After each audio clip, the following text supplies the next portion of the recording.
Lo mātou te māo lau stūlo nu le nei tai au. Mātou te whatali pe se alo whina ngalo mo I mātou.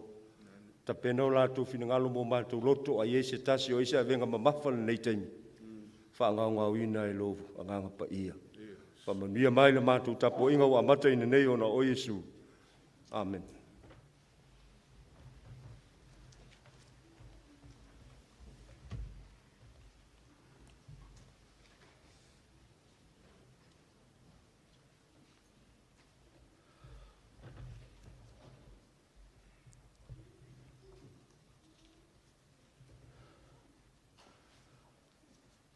Ta alofa lava I le tātou ekalesia, le nei fo I tae ao le sapati, mawhanawhana.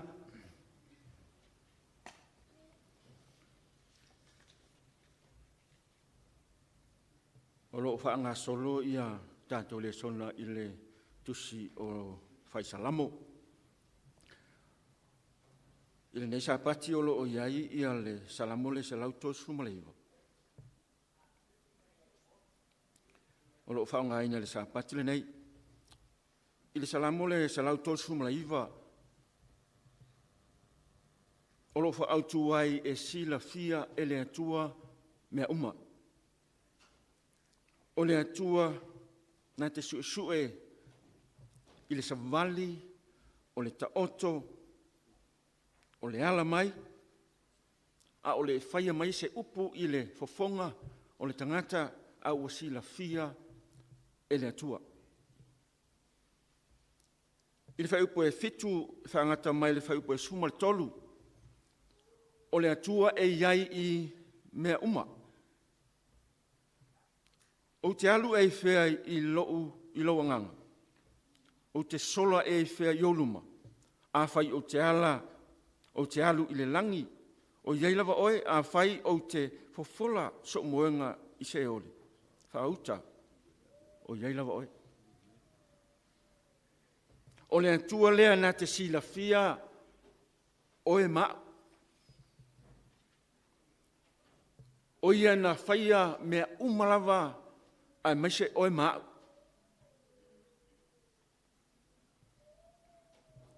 Ai whai pa suma le whaa, ai whaangata mai suma le walu o le atua alofa. Whamalwhai po sumalwha au te vi atu I atu oe a wana whai au. E le atua. Le atua ai. Ua matua sili o na manatu o manatu o na au ngā I atau. Ua sili lava o na tele o lo lato whai tau au whai. A whai o te whai tau lia. Ua sili ia o na tele I le one. A wala, a I o te iai pea maa.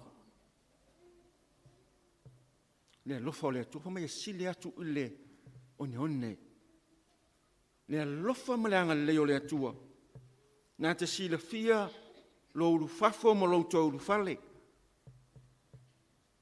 O le atua nā te iai I mea uma.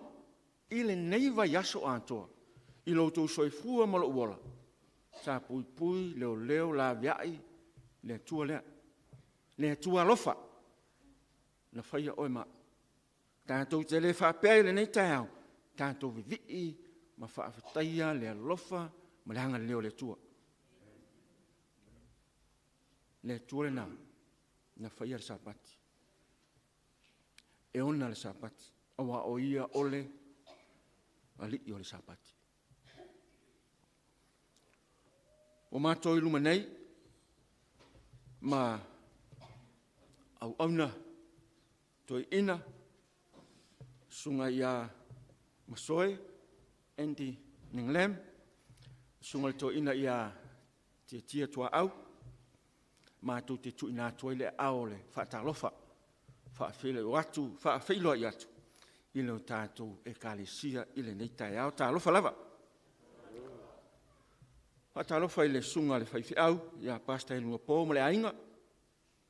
Ia mese fo ina I o tātou mā lo ma whai o na asi mai, ma tātou mā futa I le nei fo I sapati. Whatalofa atu fo I tamā matina mātutua o le tātou ekalisia. Whatalofa fo ia i lātou sa whaimalanga. Ia, e le mwhaino whaangaloina le kalapsu e ala, ma kalapsu e ala. Sa whaimalanga atu i Rotorua. Ia leo o toi ta liu mai saonga le mu. Ia whaataitu tāra sanga.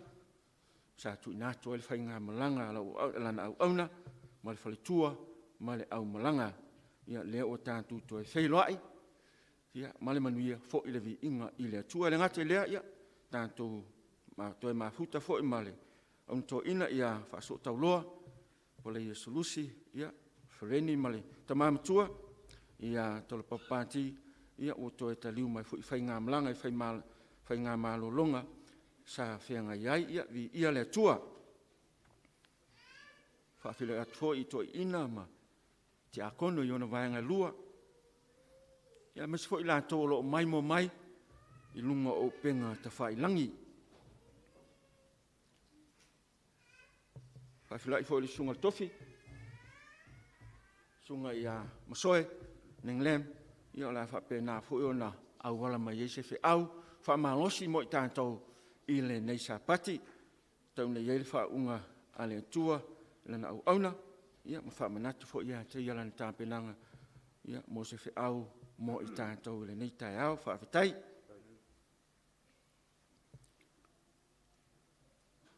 Ia ua umar whaafilua inga. Whai mai ia upa le tuspa ia. Wai se ua fia i nā pese ia. Tātou tutulai ma talaina ia le Sauniga le Lauga. Pese tol se lau fas fu maleiva. Whaafitai.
Au tātou tapo inga le tātou talo, tātou wifo, ma te talo no le tua.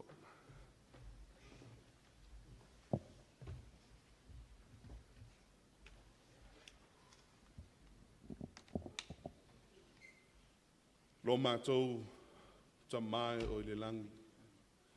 O maulava ma mawalunga lo fioanga, a watumu le langi, ma le langi, ma lalo ifo le nei le langi i lau sila whanga pa ia, ma lo ma malu, ma lo si ese.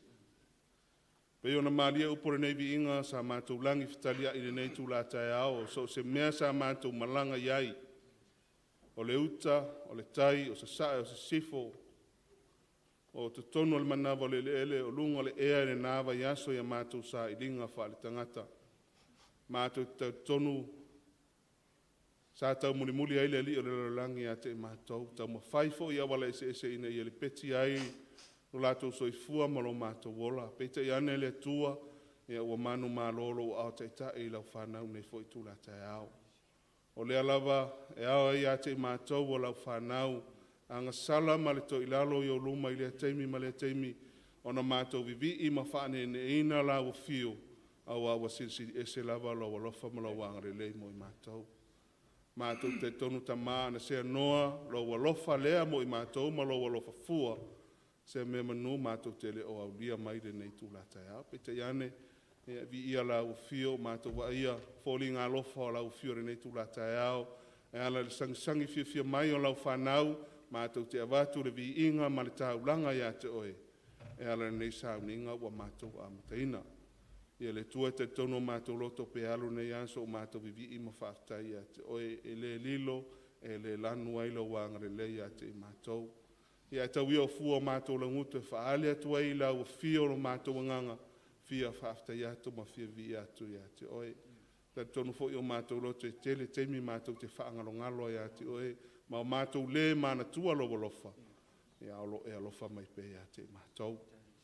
Le tua mātou wifo i la lolo malu mātou to tuli atu ia te oe nei tūlatai au, ma vātou na mātou taulanga, mātou te tonu ma ioe whaatasio i mātou o ni tangata ang sala, o le tāpua inga alo nuu, o le tāpua inga i la ma pōnā, pe ono moni maulau perfeta o Isaia, o mātou, o la mātou a mi tonu e pe o le ia mai e pisi lea, a mātou te tari tonu, ma whātua i le toto pa ia lo ala pele Isu Keriso, na malingi mwhalawa au lunga le sātauro, e mawhai o na whaamamā, ma whaasina ina i mātou o tangata anga sala ma tangata a mieleanga. Mātou talo nei tūlatai au, e le ngata ia te mātou lalo i fore nei malu e whapefo i lātou o loo tapo i mai i tono mauta malawa i so se mea o loo o atu iei lau tala le leini nei tūlatai au. Le ngata i lea o lau whanau whātua umai le lolangi o lo mātou leina tusa nei tūlatai au. Mātou sauni whaatali pe se alo whetalai mai a te mātou.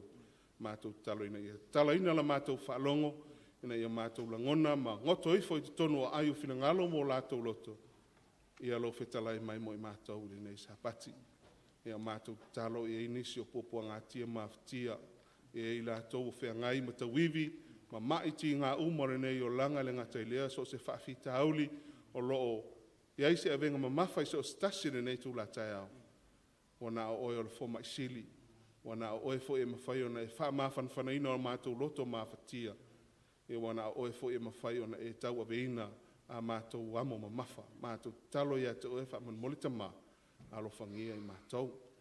Lau o ona le atu la e lunga le whatare ne tu la tai au, lau ona i Masoe, mātou talo wha apitoa mo ia, tu ina atu ia te oe, lana tāpenanga, ma lana Sauniga, ia whetalai oe ne tu la tai au, mātou whaalongolongo.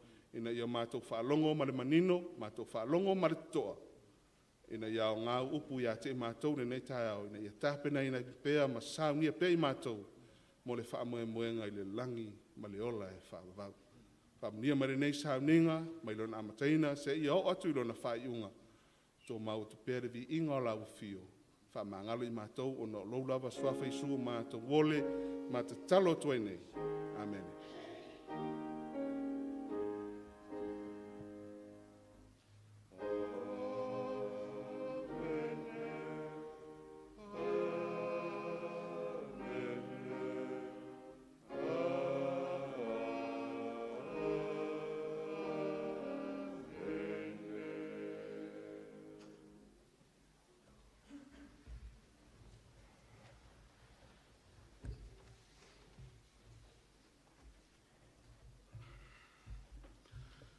Alau tuisunga i te akono, whamulmole, mo le whamapopoina o tātou taulanga ma suluai.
Puno mai o tau wā mo le talo tātou taulanga.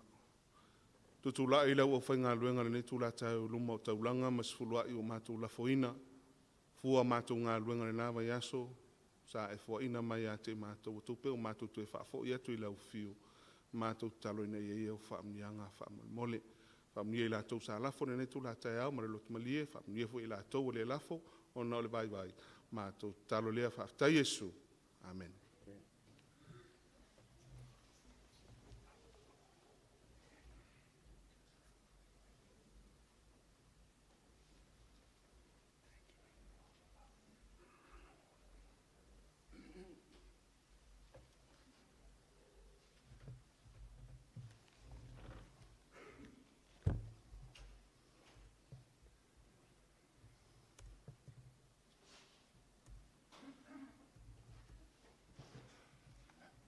Happy Sabbath Church. Manuel Sapat. Kau iwa mai kako. Ele leile li. Te biuma. God is good. And all the time. Ja, vi iam whaaftai alo tātou tapau le langi whaaftai sungal to ina mo le whaafilo ina lu o le tua. Ia e meise ia mātou nei o ua vea mataitai luma nei. Ia i le tātou Sauniga o le Lauga. Mo mua ona whaaftai i le tua ia wanoa. I le au maua. Ia wa oa ia tangata whaatau waa. Ia wa mana ia i le tua tula i lumo lan whata. Ia ai whaamoe moe le nganga o le tua. E halafo le tau tatalo. Ia e lau tele ai ia sina wheau lai titi ua umanatu. Ia whaasoa ina mo i tātou le tai au le nei. Manatu o le ua tau tanga i le au tua le tātou Lauga. Ia mo le sapati le nei. Ai e rei amataina ia le tātou wheau le tāu le nei. O nisi nei o vaenga tāu o ngā ruenga le tua. E ta tau ono tātou silafia ma ave e le tātou whamomua. O na iei nisi o teimi e ngalo ia tātou se longa ai whisiri mai tangata. O isi o tātou a inga i lelo lotu ma nisi o tātou o. O ala whaavae, ma tā upu whaavae alo tau e kālesia. E mā fua i ono tau o le sāpati. Ma tali tonunga ese mā fua i ono tau tali tonu. I le kālesia so fitu o le toi fio mai. Ia o se tasila e iau o ma tā upu. Ia o mā fauna umi ase taimi o mā fau. Pole ase fe au e fe taui. I le nei amatanga o le tau sanga. Ia o filifili ai. O te toi au mai ale mata upu le wha tau i lea. Tau si mea. Tau i mo au auna tau si mea wha maoni le tua. Rewards for faithful stewards.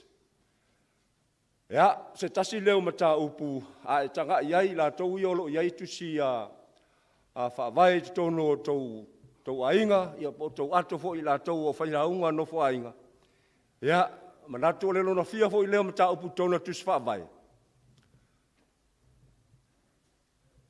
O le luas fumaltasi, ia waila, le waflaku testa le ulohe kākou, tasi leo mata upu whaavai le kālesia, lona luas fumaltasi, i to tonu o tali tonunga, a lau e kālesia, ma le tātou e kālesia whaatasi.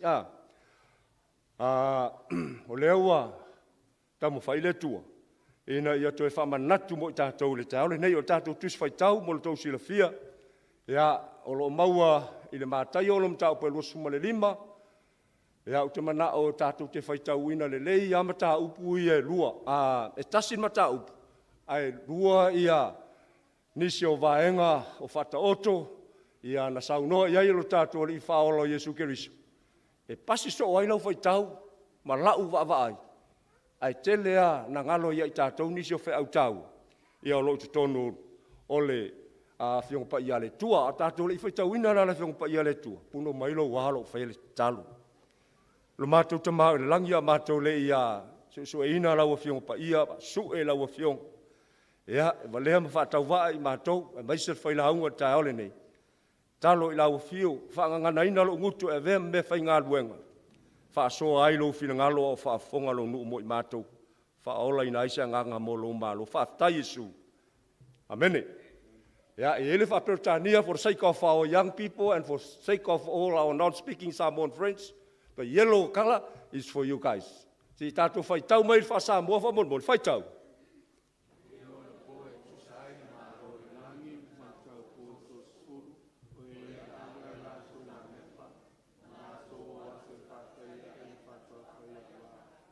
Ua popoto le to lima o I lātou. Ai wā lea le to lima.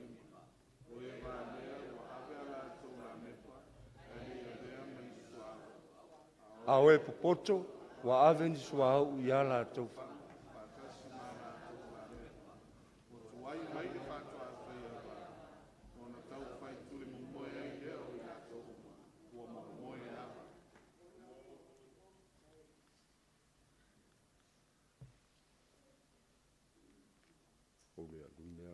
Yeah. Oh, sorry.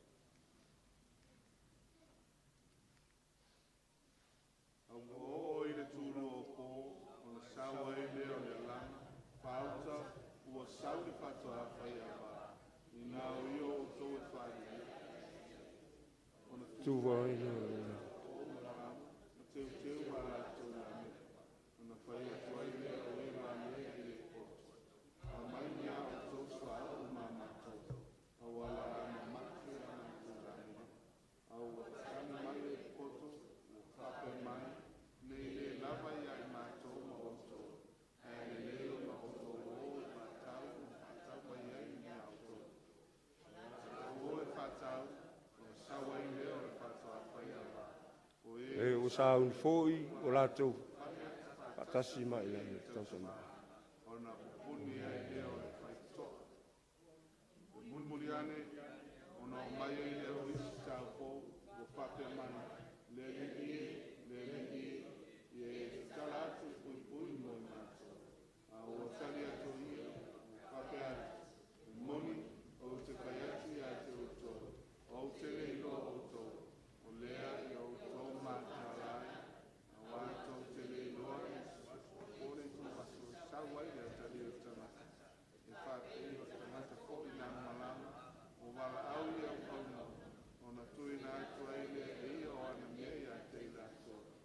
Wa watu e ia.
Kau pēr ma ari tuing.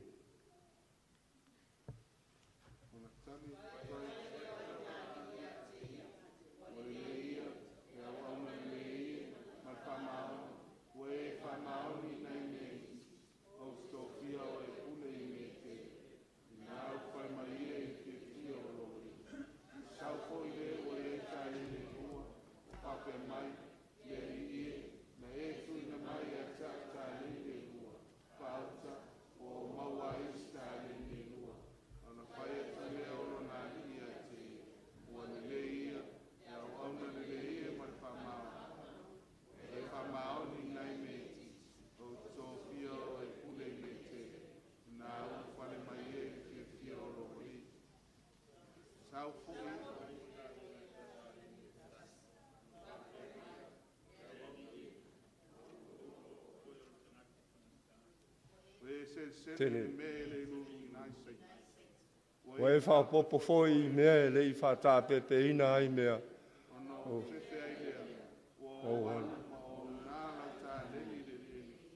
Auta, lau mea. Na tali e tuai leo lo nari. o whape atu i a te ia. Ia ona le angai. Pa ye.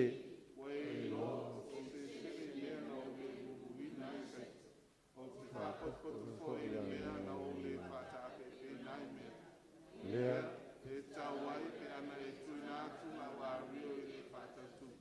O sahau.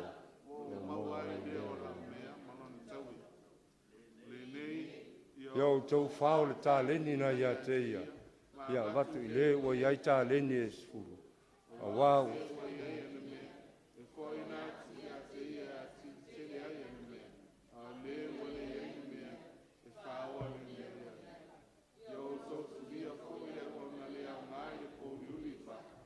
E iai le tau whaitangi au e lili wau o nifo. Pea na tali o tangata i lona mamalu. Ma le angeru ia uma whaatasi ma ia. O na tia ai leo ia le nofo ali mamalu. Whapotpoto i na fo i o na luma o nu. Tu e se ina leo i la tau e ia.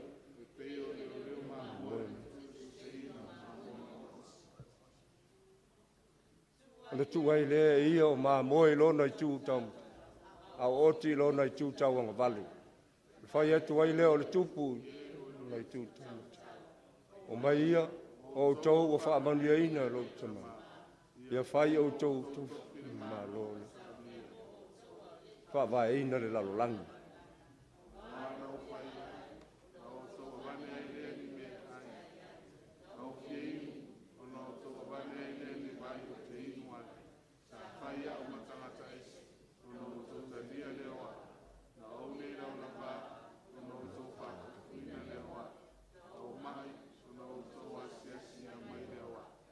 O whare pui pui, no tau o lea.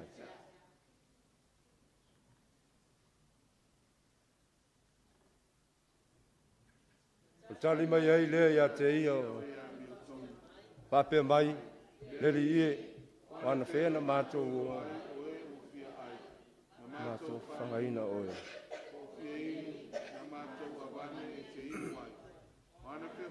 Mātou ilo ai oe.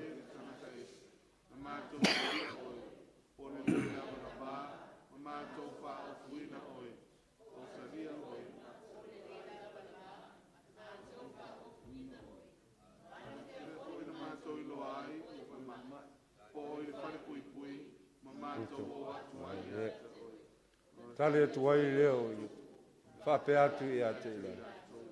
Moni, o te whai atu i a te utou. O tau le tasi o ea o pito iti o au me tu whai ai ai. Whai atu ai leo, tukanga vale. O tau o whawhani. O ese atu ia i le afi, i whaavavau. O saunia mo le. A wana o Iain, tau te le a wane ni mea o te inuai.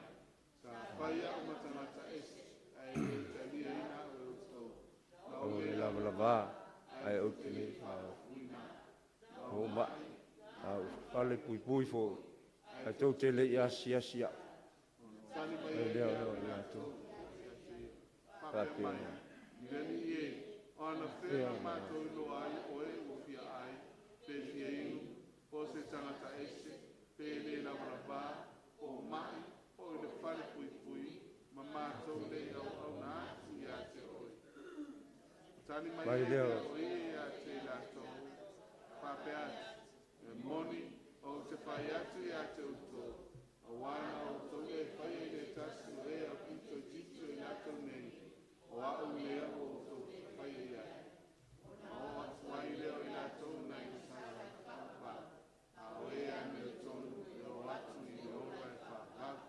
Lei, whaftai. O le tusi atone mta upo e luosu mo le limo o mātaio.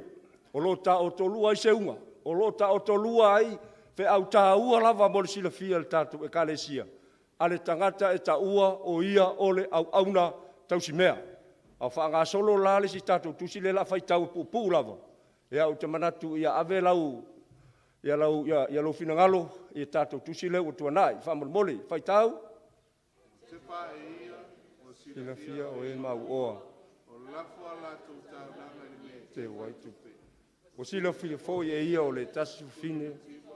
o te da tana, wa lafo e te lua. Ona kutai atu le o ia, e moni, o te whai atu ia te uto. O mea lene, kine me tiba, o te da tane, wa lafo ia, wa sili lea ia lato uma. Wa i lato uma, wa lato lafo atu ta lama le tua nisi mea, mai lato mea o tele.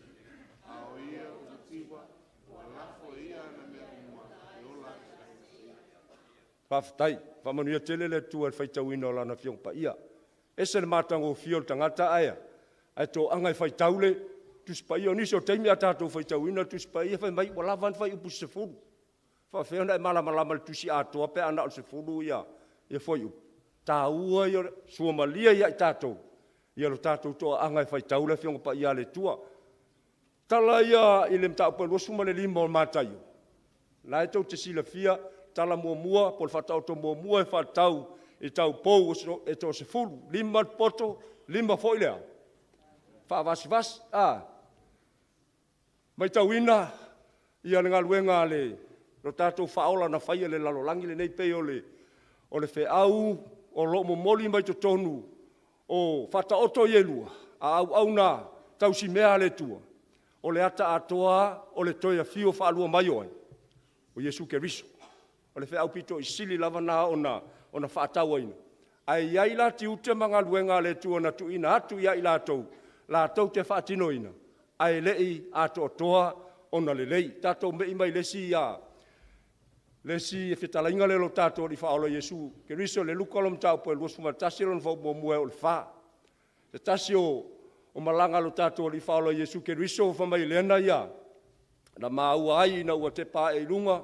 Mai tauina lau whai pisinisi ma lau mau mea whai mai a. Leno whanga e lafo i ai taulanga. Whai mai ua, o tele la tau tupe ua lafo i tutonu. Ai ai lava si whawhine e tō tasi. Na ia mai tauina, e tilo solo na mata, tilo i au tafa. Po o tilo mai sesi. Ai ina ua tūla na taulanga i tutonu. O le vaenga le tu i ai taulanga. Whai mai ea, lan mena whai le whina lea. Na tilo tu tangata o tutonu taulanga. Le ai, whamaina, matua i tuu ato i ailea. Ia le lima lo matua i tutono lea. O le vaenga le tuu i ai taulanga. E tau mai i tātou. Le tangata e whai taulanga i le tua, malana au nanga i le tua. E sau mai tutono lona. Sau mai le fatu.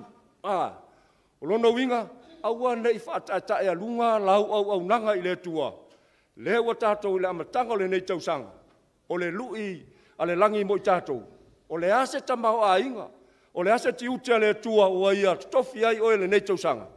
La ua le tae au le nei, lo tama, lo tina, lo uso, lo tua fine, le whanau, tātou whaia le mesili mo le tua, ai lo se vi inga o i tātou. O le mesili mo i tātou. What is stewardship? O le ale au na tausi mea. La sau tausi le fia. La le mea tau le au na tausi mea. A wale telo taimi, e tau lora au na tausi mea tasi al mea sau le mafu faule. Tangata aso fitu olea. O le tupe, ai uoe, ai tō angala pe umalosa pati e alu loa su el tus whaavai. La tō ia le malama le whaangai no computers, tango e tā ia ilea, 28 fundamental, ale e kalesia, ia e sau atoa ia le lisi, ona e mai tau ina lea, e maa ofai, e esele walo ke nais o lau lotu. Uma le leina tu matabanga e tai o ngā luenga, ia mata upu whaapitoa, mata upu whaavai le kalesia, e tai nai lana e kalesia, se yo ana fio mai Yesu le langi. Tasi la le mata upu, rosu matas, esele tau o le au auna tausi mea. Ia, o mai ia whamau maunga le tumaitai profeta, Elena White. Ina ia whamau tino atili ai, mantua fōila ona profeta, e peisi ana o aonga, mai te tono lea. O le tuspa ia lea ia se tus. Ia o i fōile ua a mai e mwhaalau tele mai le tumaitai profeta mo i tātou, i le sāpati le nei. Le whātau waina, o le avea o i tātou o tangata e kalesia, o au auna tausi mea, whaamaonia le tua i sose mea. Peila alvanga mo muolo tātoua. Tātou taimi, lona lua, tāleni, tolu, ia o, ia na, tamau ainga, ia o le tempo o lea, malu lea. Ia, tātou au ili muli, testimony, ia, tribe, territory, truth. Ia, tātou te au ili linga umavaenga ia o tie valu, o lo o mai a tamai tai profeta. E tātou ona whaafai fia ia te oe. Young people, if you're doubt of our message this morning, please Google on a computer, and then you know exactly what our God in heaven will try to explain for us individual. Ia, ole vaenga la le laso o ai o le tātou tam whailua. Ina ia o ili vaenga ia, what is stewardship? It is a biblical directive. Ia, leo whamatala mai tuse ko loselom tau petolum whau petolum, e lufu tolum ba lufu mal whase tātou whaitau. Tau te whaia, ia whaia ma le loto, pese i ua whai le li. Ai le o tangata, a wao, e maua o tau mai le li o taui, o le tofi lea. Wao le au auna o tau i le li ia, ke riso, mo moko nito, aftai i ia, so e ina e au na tau simea, ina ia i loa ai le tangata ua, whamaoni. Amen. Whetalai ngalo tātou wali whaolo Jesu Keriso. Mea malawa tātou te whaia o oe. Aua nei e whapea, lilo se mea sila whangalo tātou wali. O mea saulau loto.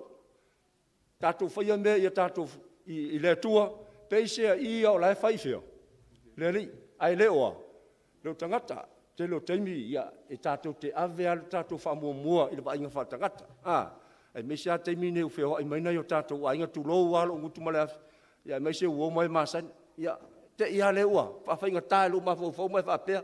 Oi, le le ave se mei i la uo le. Silo makua fo i lea sko inga le. Pamele tala tusi. Whaile mea e ngā whatia i lou. Lou malos. E le whapea lau e tamo whai e satisfy ian mana onga le ia te oe e te alu i tangata lela. Ina ia.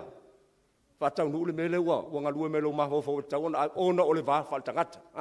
Le ai. E tatau ona o tātou whaialo tātou fisoso ani male anga le lei. E fua i le ngā whatia o le anga le lei o le tua ia te oe le tamau a inga o lo ia te oe. Ia, e su e ina foi tātou malawa. E le tua. I lo tātou whaamaoni i le wa ainga le lei. O ana meto tino, vaenga mua, o le taimi, ownership, whamataleina te mai tai profeta, o le taimi, ia po oe le te okena i singa, ia le taimi, o oe o le pule, o oe o le manager. Imagine lo mafu fau o oe e te pulea le business. Ia, e te tau ona ea. So sesi ala o whainga luenga, e te le mana o sesi sau watuai. 5 minutos, 10 minutos, le maua i tātou tau, mahalu lua le tai au, tope lau sahau. Ia e o lau whainga luenga e le taina lea, le taimi. Ia o nisi o vaenga tā ua whamea, e ta tau ona e loa fua le au me whai i taimi o le aso. Ina ia, manuia, ma achieve au targets. Nisi o tātou, ia pena o se tasi ale aso, ia munumuli ai lea, le timetable, ia o atai au. Ia utulai mai nisi whawhitau. Ai aua woi, e le so longa le lei ai pēr soi fuanga le nei. E le taimia, e toi whaaleanga ai le te Apollo ia tātou tamu whainga. Salamo e iwas furu whau pas fuma le lua whaitau. Ia whapea ne e a mai a te mātou whaitau ina o mātou asa. Ia mawai le poto i o mātou. Ia nā, ia e loa fua le lei au polkalame i asu taitasi. Ina ia, mawai le poto mai le tua i lou, lo loto amene e feso 5 sulu ono le ufa popo atu ia Ia whaunga ene o tō waso le ni ona awa ona po nei o le anga. e sa ola tu spai e au kwai ka ka le likor pensingi le ia tatou ia le avata vale ti nga le ulu le stei me la tu ko ki ko ka la e lo to tu sa so fwa o lo no winga la o le fa manatu tu spai mo tatou le ta ole nei ia male tu ia whao ngāle lei taimi o lea. O leo langa, ma le soi fuanga lo tātou o lai. A whai o lea te wha moe moe lau ta māma lau tina e whai a mea tau ai. A me le sui e tau sangale nei. Tam whai a, e whasoso ani. A o le se tupe, ia, Pu ia singa usika ila kiki. Ia masinga whaalongo, toa mai le lotu. Mea ma whapena waia. E akaunta po malava mea ngai lumo sila whangai. Ale tua, whamai le lilo se mea. Ia, aengala nai whata waina ai o tātou teimi.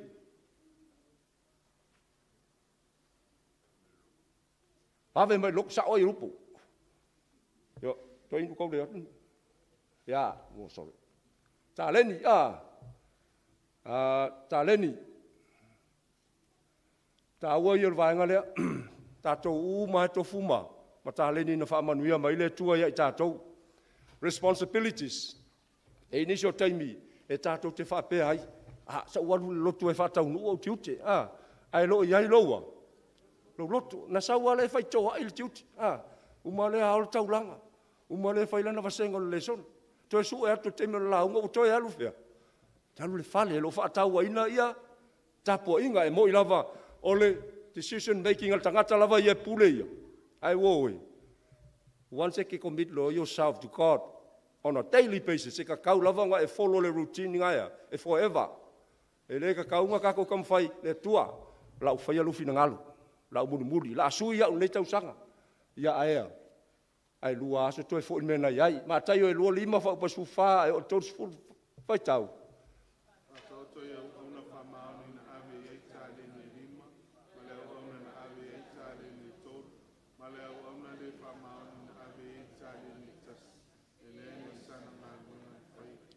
Tala masadi le tatou fai tau ina. Lima le na ave ina ua malanga le mau oa. Ia ai, toi fo ima le mau oa toi mau le sia. Lesi lima. Ia le tolu, kure fo ima ua toi mau le si tolu. Ia ma le tasi. Ke loa ai, mau ai fo le Failauga le kasi. Ia ma le kasi. Ai sau, ngai lalon moenga. Pe ia mai alu e whai le kasi o ngai. E la ikiki. Ia o le luina al tatou fe au le tai au le nei. Whaataua ina, lo vala wina. Tu sape te whai mai e reise tō mai ia te oe te whai a onga ai, ia onga whanau po le alawa. E whaonga ina e le tua oe. Man tua le tala le tua nil whai ai. Ia mose le skiusa, mose le whai mai le tua, mose le mai e kupiku, ia ongu ia Israelu. Whai mai kala mose ia. Leilo se kala e whai. Whai mai le tua, alu, o inga whai aloa. Lo ngutu. Ia amene, ia na o lava lea. Le au maina le tua o lona nuu mai fea. Vai e kupito le nuu whapau pau. Treasure, accountabilities. Ia, le lau tatou o i vaenga i o tupe. Ia, whaonga ina o tatoua. Tatou tupe, vaenga mō mua o awa. Tithes, suruai, ia, o le fesili. O le mele suruai, e whaisau whiwhiri, ngā pē whaisau suruai. Ia, matua i fua moa lava. Ia isa si whai mai ia. Se i whai lau suruai vaso le wha misi nge langa le, ia umalo ia si, se i kau whai kuli mele. Oi, whai mai ia tala tuspa ia, oe le ke kangu wha o ngā suruai. Ke le ior kala. Whai mai ole ngā oi. Tusa pe o au tupe. Ai te le wha maoni lo suruai. Wa e ngā oi tupe ai. Tu lo wal mal. Upua ia le tonu lea. Tuspa ia. Offerings, taulanga. Ya, ese la le suruai ma lea. Taulanga. O le taulanga, it's a free will choice. Lono winga e whai ai lau filfilinga. Pe fia lau taulanga le lau whai mea. Lo whai mo le tua le neia. Nei sa pati. Ia, o le requirement e tauan whai. Sa pati uma. Suruai, taulanga. I tanga te pe vai aso. Pe lua vai aso. O ne ingalo ia to e laua. Lau taulanga. Tu tanga i whamanuia le tua tātu e kare sia tau sangalen te nei na u whamalu sia le local offering. Wai le mei mai lalo tātu taulanga, mei lunga. Ina ua malama lama ma whaataua ina ia i tātu. Whamanuianga le tua. Pe hao na tātu whaafo i lea. Le sfurua i ma le taulanga i le tua. Oi, e le manuia ina o le kare sia. Le aia manuia i mo tātua. Tātua inga, mantua whai upu ato ina malo matu. Manuia lo wa inga, manuia lea. Le kalesia, manuia le kalesia, manuia lea. Manuia le nu, manuia ngusila. Manuia i Samoa. Manuia i male lalo lalolangi. Wa lau suka la le la fo sa pakiringi. Kari kongu mai e o i Amerika o isi aku ngu o lalolangi Israel. Mai vai inga le ia tai o le kalesia.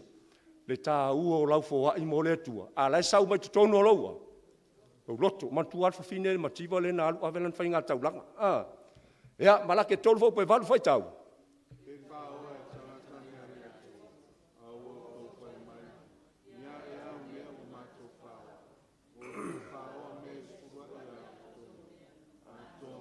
Hea wai vai lei, sa ore lei, e lo sesia, e lo kia po whaaluang kusia upula. Tusia au o lea, le tua. Le whamahoni lama o le whamahoni, awe surua i maltaulang. Wa tātou whaoa mea ai. Le tua woe. It's a challenge for you young people this morning. Whai o ngai ke tautale le surua. Mara kaulang. Me le try ingi. Try your best this year. Put a tithing. Even if you've got $50 in your pocket, ika kauanga kipi sea. Surua. Lima suka lai fia surua. It's a 10% from $50 a year. $5. Yeah, $50 less $5, $45. Alele Failauga. Lau taulanga. Ia ona e filifili lona ia pe fia sau taulanga e fai. Some people they whakakusera kaulanga marea. But surua e le se kula fonga mea.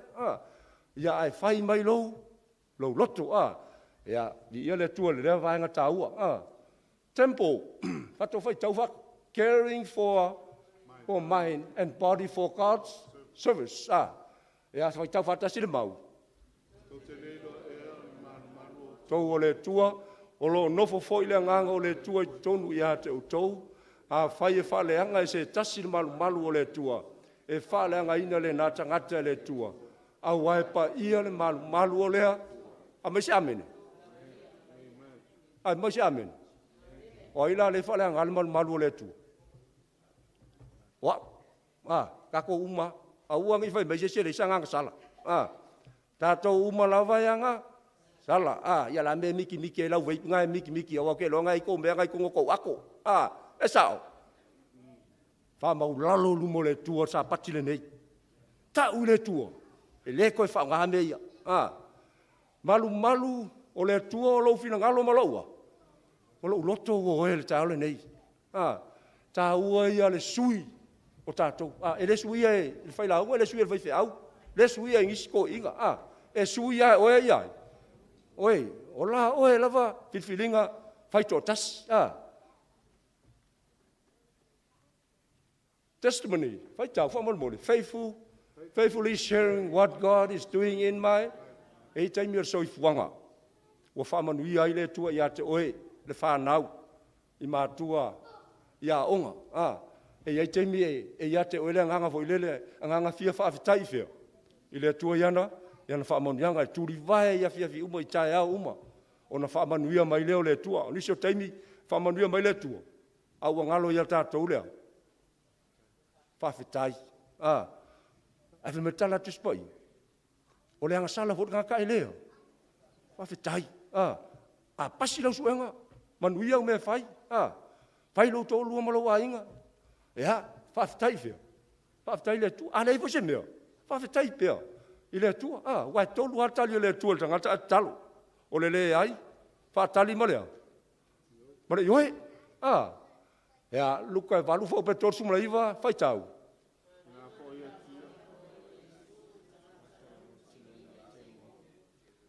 Ia tu ia oe lo ainga. Wai ia whamatala atu. I mea tele. O whai le tua. Ia te oe. Nā luai lea o ia, o tā lai lea ai Ia te ui. Ona whaalongo tātou o lelo lotu. O tātou a inga lelo lotu. O tātou whaiese ngā luenga le lei, nei tausanga o lo whaaso atu. Le tala le lei e whaatatau ia Yesu. Pa mai e o tangata nātu e tā lai atu isi. Pea tangata le sau luinga, sa uluai ia. Te moni, ina ua, whenua ila mai Yesu. Ia lala kalanga maua. Mai ngā, alu umanganga i o ia. Lale mangulenga, pua, fia e la whai o, pe fia e la whai o pua, alua ia lea nganga ke bongi o i pua, la kua pua ao umai whio. Hoko whe, Tu tanga ila I me whai le tua, ma wā venga whai le tua, pēr wha maongi a te ia. Le whainga tāia le tua, se mea pete ngase, po le ase mana onga ia te oi. Tu ui le tua, whai le tua, wā venga te tele mo oi. Mo I tātou, e kia umakako. Tribe, whai tāu. Church and worldwide. Church on nome, tas lua.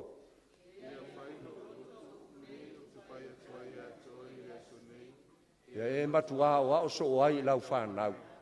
Mai e ta. Pea e nofo I lo whale.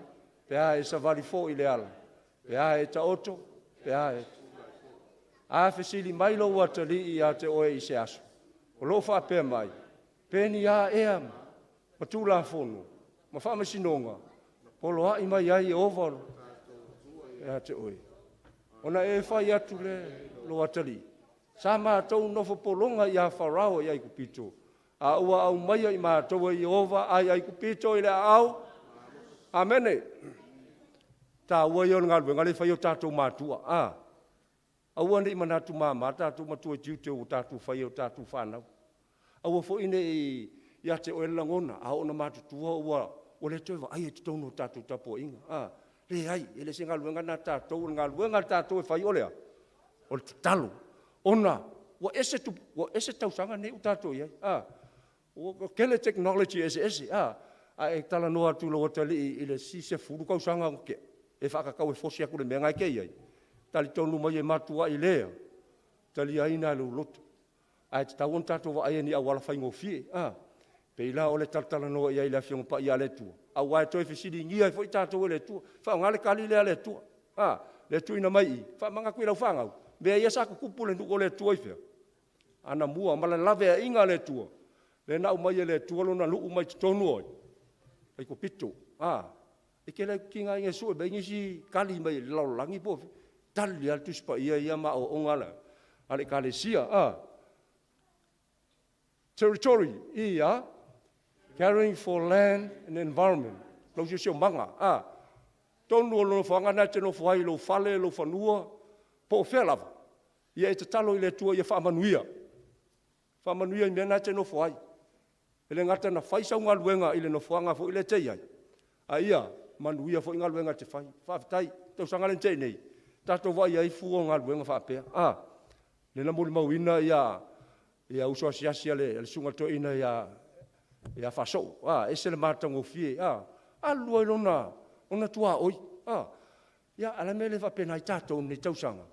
O I kaluma mau fo. O le ke ngofo I kena skul kai alu sue mai au ngai o I Church and Park. O wini kong nga lue ai loua. Lau sio manga.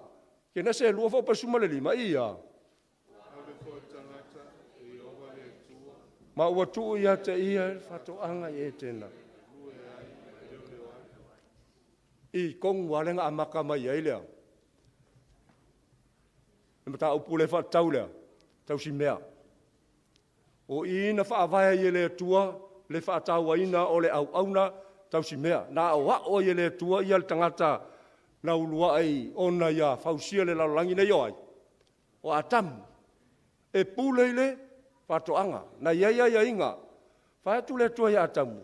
Whatoanga lea e te pule ai oi. Wa ila le atamai o le tua. Tu ule ngā luenga. Ave fua. Tu ia ima le pule, le authority. O lai fo maatamu, o ima maeva, o le mea lava e tasi.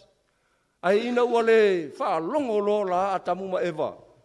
I whetalai ngā lo tātou o le I whaora. Ma le pelo ma lea. Ma le pelo ma le plan na whai. Wa le whaamaoni tangata le whainga o mea, tō tinoa, le tua mantua mea in tātou talano ino, le taimi o tāleni mea umana. E te le whaamaoni lo se mesa tasi. E a fia uma, pe a kula fongo sifuru le whai mai. Pe ke kausi a kula fongo iwa e misir kasi. Sa sininga ulu mai maunga lo kai. E kausi e fōsi ma kula fongo.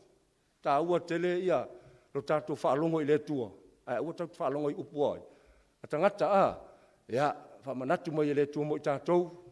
Ia, tātou whaiana me sili neia, le tau sanga.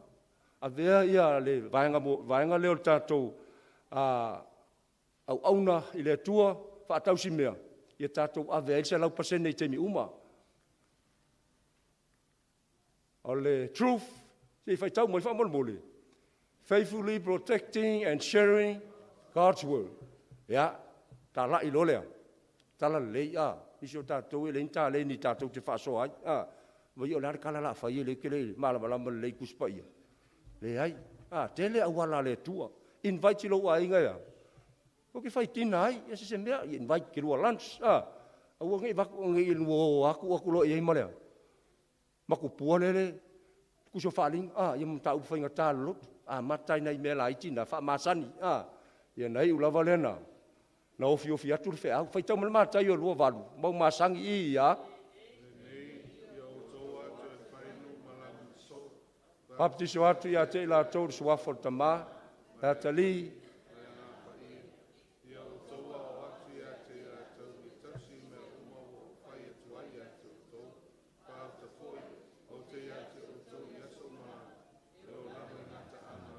Te whai tau mai. Te whai tau mai lama le vanga muli leo. O tustu singa te mai tai profeta whapratania. If there is anyone who should be continually grateful, that is the Christian. If there is anyone who enjoys happiness, even in his life, that's the faithful followers of Jesus Christ. Amen. Ai ai nisi tanga te tauona muli. Usi tae I folfolanga lo tātua ri whaola. O le Failauga mo o kou. E sao. E le whai e skako decision pe kau ke muli moa. O Yesu e le mas te kakaunga koa. Kako whai Ia, tātou te talo I le tua ina ia whaonga ina I tātou. O me whai ngaluenga mo ia. Tātou te talo I le tua ina ia. Au maile lo te tele ia I tātou. Ina ia tātou te tua I teimi whai ngatale ina ia soifuang.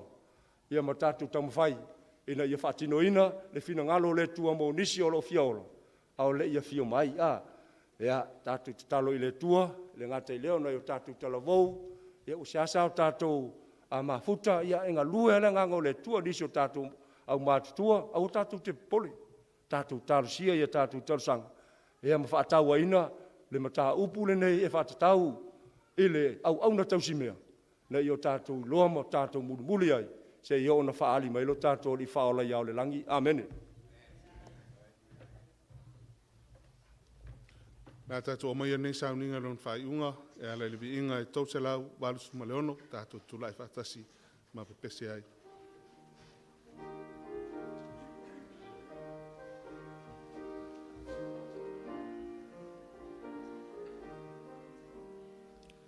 E tatau o na o maua lo whao, la o Yesu, na te whaasino ina laumama ia while o te le toi whewhe ai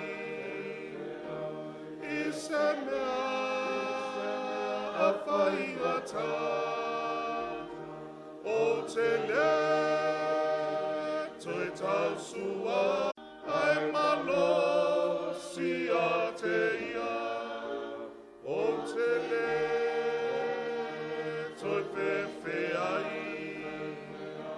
I se mea a whaingata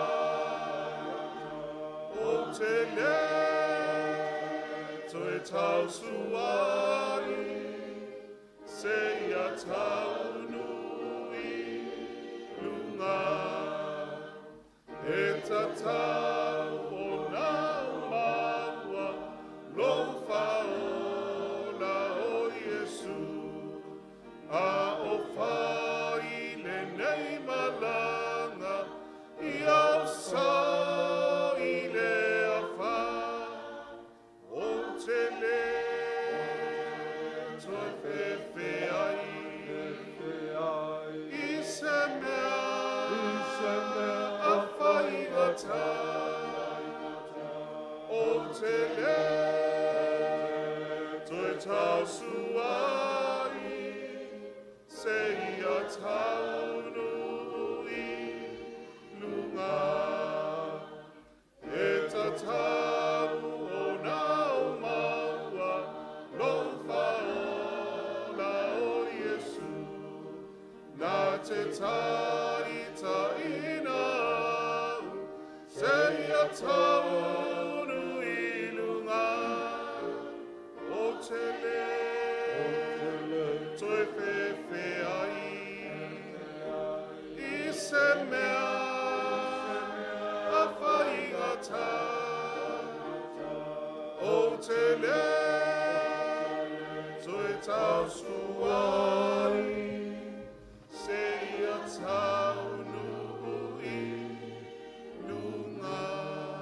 Ia lo mātou te mau le langi.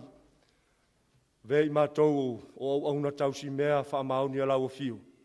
Se i o lava na whaali mai lau o fio iao le langi. Whamanuia le tuatali watu o lau nuu ino fuanga o luna no fuai. Whamanuia niso mātou soa mālo mātou Failauga. Mātua whapito se tasi o eise a venga le nei taimi. Ia whamamaina e lau o fio e ala i le anga le lei o oe. Whamanuia le mātou whaife au mātou le whatasi fo nei sa pati male ainga. Maise o mātou tangata mātutua ia iai whaamanuianga lau o fio. Whawhetai tele Yesu lau whafonga mai. Amen.